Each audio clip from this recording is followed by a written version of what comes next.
Quality और consistent performance के लिए सिर्फ सिल्वर पंप्स एंड मोटर्स, नाम याद रखना।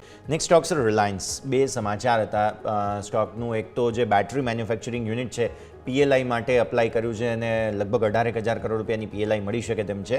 સો એ રિલાયન્સ ન્યૂ એનર્જી વેન્ચર તેના માટે થઈને રિલાયન્સ ઇન્ડસ્ટ્રીઝ બેઝિકલી અત્યારે ફોકસમાં રહે, કેમ કે ન્યૂ વેન્ચર જે છે તે ન્યૂ એનર્જી જે છે તે અહીંયા ખાસ લિસ્ટેડ નથી. અને આ સિવાય કેમ્પા કોલા એ કંઈક જે તમે હમણાં વાત કરી અહીંયાથી ખાસ કે તેઓ જે છે તે ખાસ દુબઈના અને ખાસ ઓમાન વગેરેના જે ખાસ હેડ અહીંયા આવેલા છે, તો ત્યાં એમના દેશમાં કેમ્પા કોલા લોન્ચ કરવા માટેના પણ એક નાનકડા સમાચાર પણ હા ડેફિનેટલી છે.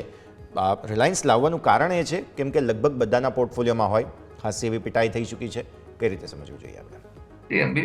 આપની વાત બિલકુલ સાચી છે અને હું એ વસ્તુ જિક્ર ચોક્કસ કરીશ કે રિલાયન્સ ઘણા બધા વર્ષો, કદાચ મને યાદ નથી, પણ યરલી બેઝ ઉપર જ્યારે માઇનસ રિટર્ન રિલાયન્સ જેવી કંપની આપતી હતો, આ બધી વસ્તુ ઇન્વેસ્ટરના કોન્ફિડન્સને થોડુંક ડિસ્ટર્બ કરતું હોય છે અને ઇટ્સ મોસ્ટ અનફોર્ચ્યુનેટ, કારણ કે દેશની જે લીડિંગ કંપની જ્યારે તમને નેગેટિવ રિટર્ન આપતું હોય તો ચિંતાનો વિષય હોય છે. પણ એક વસ્તુ સાથે સાથે એ પણ સમજવું જોઈએ કે રિલાયન્સે બહુ જ મોટું કેપેક્સ કર્યું છે ગ્રીન એનર્જી માટે, ગ્રીન હાઇડ્રોજન, બેટરીનું જે સ્ટોરેજ માટેનું. આ બધા ઉપર આપણે જાણો છો કે જ્યાં ગીગા પાર્ક જામનગરમાં કર્યા છે. અને જ્યારે પણ કોઈ કંપની મોટું કેપિટલ ઇન્વેસ્ટમેન્ટ કરતું હોય તો થોડીક અસર એની આવતી હોય છે. રિઝલ્ટ્સ તમે જોયું તો રિઝલ્ટ્સ જરા બી ખરાબ ન હતા, પરંતુ એક જે આટલા મોટા ઇન્વેસ્ટમેન્ટ પછી જ્યાં સુધી એનું પ્રોડક્ટ માર્કેટમાં ના આવે ત્યાં સુધી એક મોટા ઇન્વેસ્ટરોને ચિંતા રહેતી હોય છે અને એ કારણસર આપણે સ્ટોકમાં બહુ મોટો ઘટાડો જોયો. હવે આપણે જે ચર્ચા જ્યારે કરી રહ્યા છીએ ત્યારે બેટરીના યુનિટની વાત કરી કે જે પીએલઆઈ તરફથી પીએલઆઈ 18,000 કરોડ તો બરાબર, એક વખત એક કોઈ પણ પ્રોજેક્ટ જ્યારે તમારા ફ્લોર ઉપર આવે અને તો એની પોઝિટિવ ઇમ્પેક્ટ દેખાતી હોય છે. બીજી વસ્તુ એ છે કે within 6 or at the most 1 year આપણને ગ્રીન હાઇડ્રોજનના પણ ન્યૂઝ જાણવા મળશે. એ બધા પછી આ સ્ટોક ઘણું બધું સારું પરફોર્મ કરશે.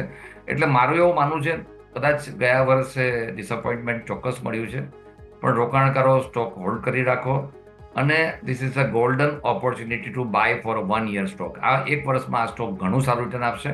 એટલે જે આગળની નિરાશા છે એને છોડીને આ બાય કરવાની મારી એડવાઇસ છે. એ વખતે મારી દ્રષ્ટિએ બધા જ એમના ડિવિઝન છે એ ડિવિઝન સારા પરફોર્મ કરતા દેખાશે. આપણે જે વાત કરી કેમ્પા કોલાની, એ પણ એક બહુ જ સારી રિલાયન્સ રિટેલ માટેની સારી ન્યૂઝ છે. ઇવન જે ડ્રિંકિંગ વોટર છે એમાં પણ કંપની આગળ વધી રહી છે.